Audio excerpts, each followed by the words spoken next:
Alright, this is a quick tutorial on how to put your binder clip catapult together. What you see here are the materials that we have available for a catapult. You will have 6 of these small zip ties. You will have 5 tongue depressors. You will have 1 binder clip. The binder clip, you know, as you press on this, it pushes the guy open, and that creates a lot of energy storage right here in the clip itself. So that's where we're going to get our energy to launch the ping pong ball. What I'm going to do is show you an example of how to put this together, but there are modifications that you can make that will hopefully you'll get into and try and figure out, how do I make this go farther? How do I get a longer launch? Because your objective is to go as far as possible and try and set the class record or the overall record as we do that.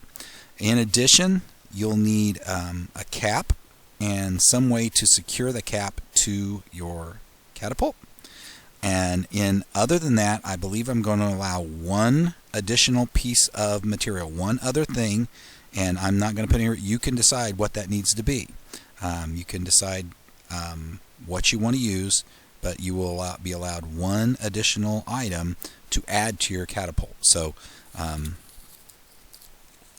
think about what you want to do with that. So here is a very simple model. What I've done in this case, as you can see, I've got on each one of the arms of the clip, I've got 2 of the tongue depressors attached. They are held down by the zip ties, and that creates enough friction that they tend to stay in place.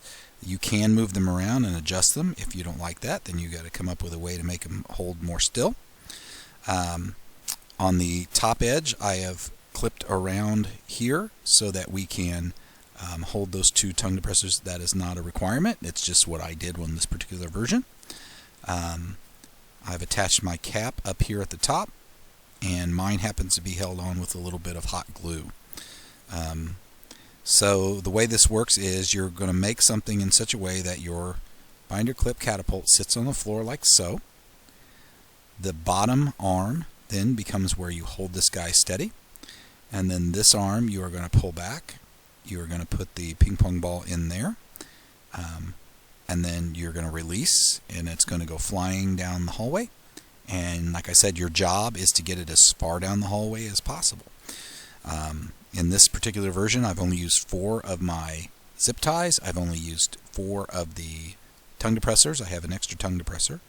And I haven't added any other item other than my cap, which you got to put the cap in. So you've got one more thing that you can put in there to try and make it go longer.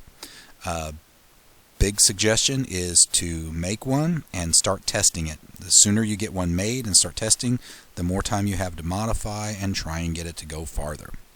So that is the way, the simplest version I think to make right there is just quick and easy.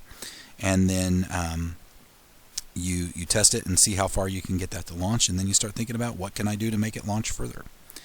And so the rest of the requirements for the project we will talk about in class, or have by the time you see this video. And so that's all I really wanted to do, was kind of show you how a simple one could be made for those people who have trouble figuring out, well, how am I going to put this thing together?